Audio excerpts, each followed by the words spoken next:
Assalamualaikum warahmatullahi wabarakatuh. Dalam video kali ini kita akan membahas tentang hukum 3 Newton serta mengenal gaya-gaya yang perlu untuk kita identifikasi dalam menyelesaikan soal-soal dinamika partikel.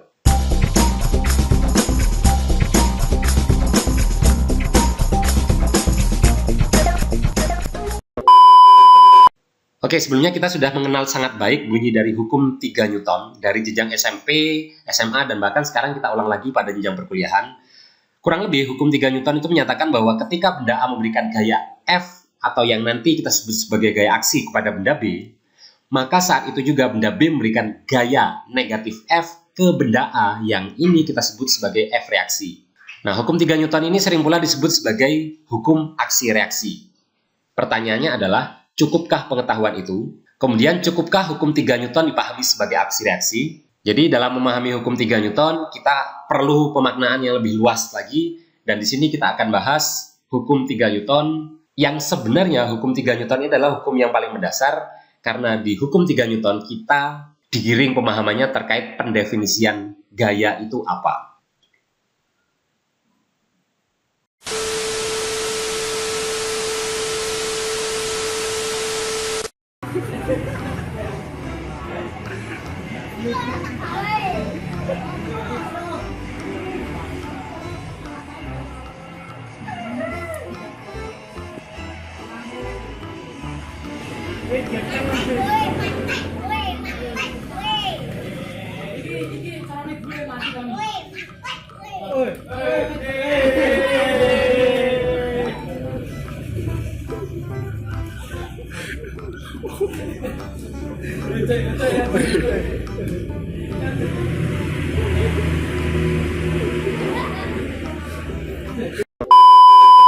Nah, pertanyaan saya adalah, mengapa anak yang di sebelah kanan, kita sebut saja anak sebelah kanan itu adalah anak B.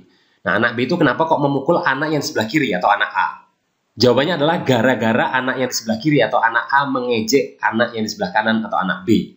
Nah, gara-gara anak A mengejek B, lalu B memukul A. Nah, dalam kasus ini, mengejek bisa kita sebut sebagai aksi, dan memukul adalah reaksi dari mengejek tadi. Maka mengejek dan memukul itu bisa kita sebut sebagai pasangan aksi reaksi. Kenapa? Karena memukul itu terjadi gara-gara ada anak A yang mengejek tadi. Nah, dalam kasus ini kita bisa melihat bahwa aksi reaksi atau pasangan aksi dan reaksi itu bisa jadi terjadinya tidak secara serentak atau simultan. Nah, apakah maksud aksi reaksi dari hukum 3 Newton itu seperti itu? Kita cek kasus berikutnya. Misalkan kita akan memaku atau kita akan memasang paku ke tembok dengan menggunakan sebuah palu. Ketika kita memukulkan palu ke paku, pada saat itu juga pada palu itu bekerja gaya dorong dari paku ke palu. Jadi ini adalah gaya yang bekerja pada palu yang bisa kita namai sebagai gaya dari paku ke palu atau gaya dorongnya paku ke palu. Nah, pada paku juga bekerja gaya dorong dari palu. Maka ini kita sebut sebagai gaya dorong palu ke paku. Nah, jadi ketika palu dan paku saling berinteraksi, tepat saat itu keduanya saling memberikan gaya dorong. Ingat, tepat saat itu keduanya saling memberi gaya dorong. Nah, pertanyaan berikutnya adalah, ketika palu sudah tidak menyentuh paku, apakah palu memberi gaya dorong kepada paku?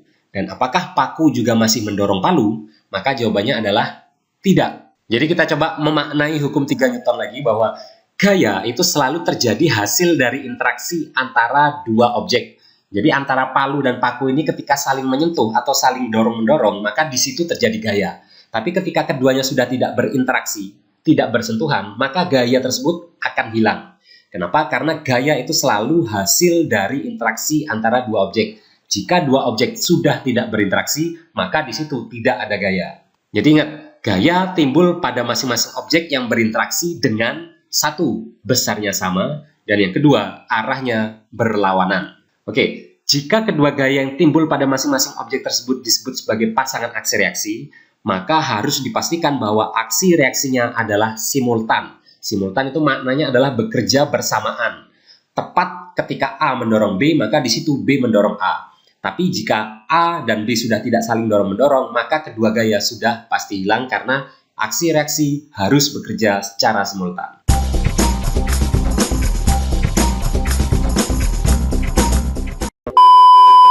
Apa Apa itu gaya? Nah, tadi sudah kita sebutkan bahwa ketika dua benda saling berinteraksi, maka kedua benda akan saling dorong-mendorong pada kasus palu dan paku tadi. Pertanyaannya adalah, apakah hanya saling dorong-mendorong? Jadi, gaya itu juga bisa jadi saling tarik-menarik.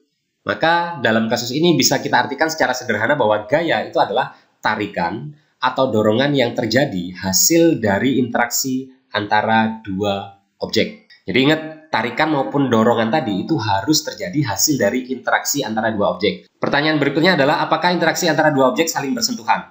Jadi di kasus yang pertama ini, misalkan ada apel jatuh ke permukaan bumi, itu kan menandakan bahwa ada tarik-menarik antara apel dengan bumi. Pertanyaannya adalah, apakah ketika apel ditarik oleh bumi, keduanya saling bersentuhan?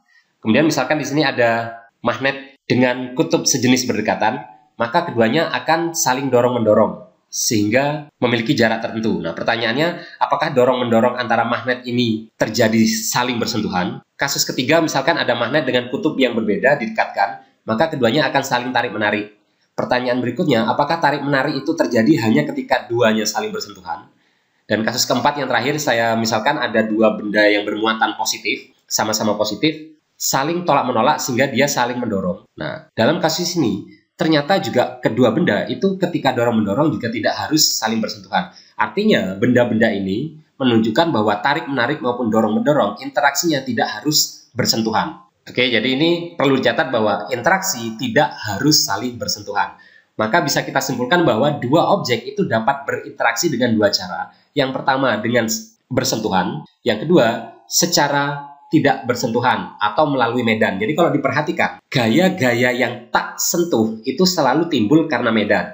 Jadi kalau misalkan kasus apel jatuh ke permukaan bumi itu kan biasanya dikenal sebagai gaya gravitasi. Kemudian kita mengenal adanya medan gravitasi. Tarik-menarik maupun tolak-menolak antara magnet itu juga tidak mengharuskan keduanya saling bersentuhan.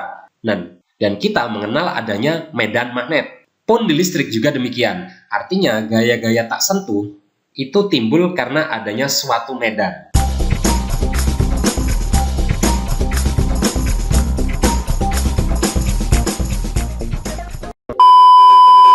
Pertama kita bahas gaya gravitasi. Mungkin kalau kalian ditanya apa itu gaya gravitasi, jawaban singkat kalian adalah gaya tarik bumi. Oke, kita perhatikan apakah benar bahwa gaya gravitasi adalah gaya tarik bumi. Misalkan pemodelannya ada benda bermassa M1 dengan benda bermassa M2. Keduanya berjarak R tertentu, maka benda 1 dan benda 2 itu saling tarik-menarik. Pada benda 1 bekerja F tarikan dari 2 ke 1. Jadi F21 itu adalah gaya tarik benda 2 ke benda 1. Dan pada benda 2 juga bekerja gaya tarikan benda 1 ke benda 2. Besarnya F12 dirumuskan sebagai G kali M1 M2 per R kuadrat. Dengan arah ke kiri maka kita sebut arahnya negatif. Sedangkan F21 nilainya adalah G kali M1 M2 per R kuadrat dengan arah R positif. Kalau kalian perhatikan dari kedua persamaan ini, besarnya sama-sama G M1 M2 per R kuadrat. Hanya arahnya yang satu positif R, yang satu negatif R. Sehingga kedua benda yang saling tarik-menarik oleh gaya gravitasi ini pasti sama besar. Hanya saja arahnya berlawanan. Jadi, kapan muncul gaya gravitasi? Gaya gravitasi itu akan muncul atau timbul ketika ada interaksi antara dua objek bermassa yang terpisah pada jarak tertentu. Jadi ingat, selama ada dua benda yang punya massa terpisah pada jarak tertentu, keduanya akan saling tarik-menarik. Gravitasi tidak hanya ditimbulkan oleh bumi. Lalu kemana arah gaya gravitasi? Arah gaya gravitasi pada suatu benda adalah dari pusat massa benda tersebut menuju pusat massa benda lain yang berinteraksi. Misalkan, saya punya M1 ditarik oleh M2. Kemana arah gaya gravitasi pada M1? Jadi arahnya adalah dari pusat, kita menggambarkannya, itu dari pusat massa benda M1 menuju ke pusat massa benda yang berinteraksi dengannya. Atau kalau kita tanya lagi, kemana arah gaya gravitasi pada benda M2? Jawabannya adalah dari pusat massa benda M2 kita gambarkan menuju ke pusat massa benda M1. Dalam menggambarkan vektor harus hati-hati bahwa panjangnya F21 itu juga harus sama dengan panjangnya F12. Karena panjang vektor itu menginterpretasikan besarnya. Selanjutnya kita bahas tentang gaya berat. Jadi kasus yang tadi misalkan ada apel pada ketinggian tertentu dari permukaan bumi. Ini gambarnya tidak terlalu sesuai skalanya. Ini apelnya raksasa. Jadi dalam kasus ini sebenarnya tidak hanya apel yang ditarik oleh bumi. Tapi bumi sebenarnya juga ditarik oleh apel. Jadi gaya tarik pada bumi itu kita sebut sebagai F, atau gaya dari apel ke bumi yang kita sebut sebagai beratnya bumi. Pun begitu pada apel, sebenarnya bekerja gaya tarik dari bumi yaitu F dari bumi ke apel, yang mana besarnya nanti itu sama dengan beratnya apel. Dimana kita telah mengetahui bahwa gaya berat itu dirumuskan sebagai massa dikali kuat medan gravitasi. Nah, pertanyaan saya, ini sebagai tugas untuk mahasiswa fisika dasar Universitas Negeri Malang, coba dipikirkan, apakah beratnya apel sama dengan beratnya bumi? Bagaimana cara memikirkan atau membandingkan antara W apel dan W bumi? Lanjut. Kapan muncul gaya berat? Jadi gaya berat itu muncul atau timbul ketika objek bermassa M berada dalam daerah dengan kuat medan gravitasi G. Jadi benda bermassa itu tidak selalu punya berat. Kalau misalkan kita bawa ke suatu daerah atau suatu tempat yang G-nya nyaris 0, maka di situ bendanya tidak memiliki berat. Sehingga sering kita dengar bahwa astronot di luar angkasa itu melayang karena dia tidak memiliki gaya berat karena dia berada di daerah yang kuat medannya itu mendekati 0. Lalu kemana arah gaya berat? Arah gaya berat pada suatu benda adalah dari pusat massa benda tersebut menuju ke pusat massa benda lain yang berinteraksi dengannya. Selanjutnya kita sebut gaya normal. Misalkan di sini ada kasus sebuah balok yang berada di atas meja. Kapan timbul gaya normal? Jadi gaya normal itu timbul ketika dua objek saling dorong-mendorong akibat berinteraksi dengan cara saling menyentuh. Jadi ingat, dorong-mendorong yang menimbulkan gaya normal itu hanya gaya sentuh. Coba kalau kita perhatikan, pada box atau pada kotak atau pada kardus ini, kemana arah gaya dorong dari mejanya? Tentu jawabannya adalah ke atas. Jadi ada gaya dorong meja ke box yang arahnya ke atas. Kemudian pada meja, sebenarnya balok juga memberi gaya dorong ke bawah.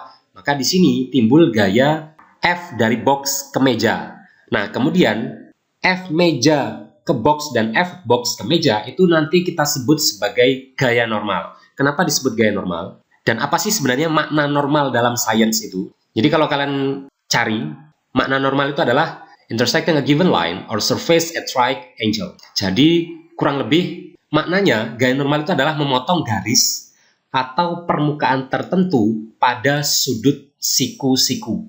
Jadi kalau misalkan ada garis atau ada permukaan, terus ada sesuatu yang memotong dengan sudut siku-siku, maka itu yang kita sebut sebagai normal. Nah, kalau kita bayangkan, garis F-box ini kan memotong bidang. Sudut antara garis dengan bidang ini kan siku-siku. Begitupun juga di sini. Box pada bidang mendatar, arah gayanya ke atas. Maka dalam hal ini, sudut yang dibentuk antara garis ini dengan bidang box, itu juga siku-siku. Maka karena garis ini memotong bidang siku-siku, maka ini kita sebut sebagai normal. Maka gaya yang timbul ini selanjutnya kita maknai sebagai gaya normal. Kenapa? Karena arahnya tegak lurus terhadap bidang. Jadi arah gaya normal itu adalah tegak lurus terhadap bidang sentuh. Jadi ketika di SMA mungkin ada sebagian yang berpikir bahwa gaya normal itu arahnya ke atas dan seterusnya. Gaya normal tidak ke atas tapi tegak lurus terhadap bidang sentuh. Oke, selanjutnya kita bahas gaya gesek. Jadi ketika dua benda saling bersentuhan atau berinteraksi, keduanya tidak hanya saling dorong-mendorong, tapi bisa jadi saling tarik-menarik dengan menghambat. Ketika dua benda saling bersentuhan, dorong-mendorongnya itu arahnya adalah tegak lurus bidang. Nah, ada gaya yang timbul yang lain yang arahnya adalah sejajar dengan bidang sentuhnya. Itulah yang kita sebut sebagai gaya gesek. Coba kita cek. Gaya gesek itu akan timbul ketika dua objek dengan permukaan kasar saling bersentuhan. Jadi ingat, kalau ada dua permukaan benda saling bersentuhan, di mana permukaannya kasar, maka timbul gaya gesek. Nah, coba kita cek kasus sederhana ini. Bayangkan ada box yang diletakkan di atas meja. Apa yang terjadi jika meja dimiringkan? Nah, mungkin nanti bisa kalian coba dengan memiringkan buku secara perlahan-lahan, pelan-pelan gitu ya. Kemudian di atas buku itu kalian letakkan handphone misalkan. Ketika kalian miringkan dengan sudut yang relatif kecil, maka handphone itu tidak langsung meluncur. Sama halnya dengan kasus ini. Dalam kondisi ini, ketika mejanya hanya dimiringkan sedikit, maka V-nya masih 0 atau box-nya masih diam terhadap meja. Kenapa demikian? Karena di sini bekerja gaya gesek yang mempertahankan box supaya tidak langsung meluncur. Nah, gaya gesek ini kita sebut sebagai gaya gesek statis. Jadi gaya gesek statis itu adalah gaya gesek yang bekerja antara dua permukaan benda yang masih saling diam. Arah gaya gesek statis itu adalah berlawanan dengan arah kemungkinan geraknya. Jadi seandainya boxnya ini bergerak, maka dia akan meluncur ke bawah. Maka gaya geseknya adalah ke atas karena berlawanan dengan kemungkinan geraknya. Nah, kalau misalkan kita miringkan dengan sudut yang relatif besar, maka box akan meluncur dengan kecepatan tertentu ke bawah. Karena box sudah bergerak terhadap meja, maka gaya gesek yang timbul itu bukan lagi gaya gesek statis, tapi gaya gesek kinetis. Jadi, gaya gesek kinetis itu adalah gaya gesek yang bekerja antara dua permukaan benda yang bergerak relatif. Jadi, kalau salah satunya sudah bergerak, maka gaya geseknya adalah gaya gesek kinetis. Kemana arah gaya gesek kinetis? Arah gaya gesek kinetis pada suatu benda adalah berlawanan dengan arah geraknya. Jadi, secara umum, arah gaya gesek itu adalah sejajar terhadap bidang sentuh. Oke, jadi saya simpulkan lagi, ketika ada dua benda saling bersentuhan, maka keduanya akan memungkinkan timbul gaya yang tegak lurus terhadap bidang sentuh atau gaya normal, dan gaya yang sejajar dengan bidang sentuh atau gaya gesek. Dengan gaya gesek statis ataupun kinetis dirumuskan sebagai mu kali n. Jadi ini maksud saya adalah, kalau kalian mau nyari Fs, maka rumusnya adalah mu s dikali n. Tapi kalau yang dicari adalah Fk, maka rumusnya adalah mu k dikali dengan n. Dengan mu adalah koefisien gesekan antara kedua permukaan benda yang saling bersentuhan tadi.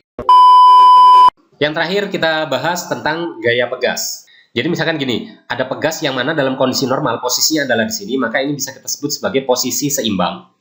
Kemudian ketika pegas itu ditarik dan menyimpang dengan simpangan katakanlah delta Y ke bawah, maka apa yang kalian rasakan terhadap tangan kalian yang menarik pegasnya ke bawah? Maka seolah-olah itu tangan kita tertarik ke arah atas. Siapa yang menarik? Yang menarik adalah pegas. Maka di situ timbul gaya pegas yang arahnya ke atas, yang kita namai sebagai Fp misalkan. Lalu selanjutnya, kita misalkan pegasnya kita dorong ke atas. Dalam kondisi ini, katakanlah pegasnya memiliki simpangan sejauh delta Y ke arah atas. Maka ketika kita mendorong pegas ke arah atas, maka seolah-olah tangan kita ada yang mendorong. Yang mendorong adalah pegas. Maka di situ timbul yang namanya gaya pegas atau Fp. Besarnya gaya pegas itu disebut sebagai K kali delta Y. Jadi gaya pegas itu muncul ketika pegas dalam keadaan memiliki simpangan tertentu dari keadaan setimbangnya. Bisa memanjang atau memampat atau memendek. Jadi kalau pegasnya dalam kondisi normal, maka tidak ada gaya pegas yang timbul di situ. Lalu kemana arah gaya pegas? Arah gaya pegas adalah berlawanan dengan arah simpangan pegas. Jadi ketika pegas disimpangkan ke bawah, maka akan timbul gaya pegas arahnya ke atas. Dan ketika pegas disimpangkan ke atas, maka akan timbul gaya pegas arahnya ke bawah, dan seterusnya. Oke, mungkin sekian penjelasan dari saya. Semoga bisa dapat dipahami. Saya akhiri. Wassalamualaikum warahmatullahi wabarakatuh.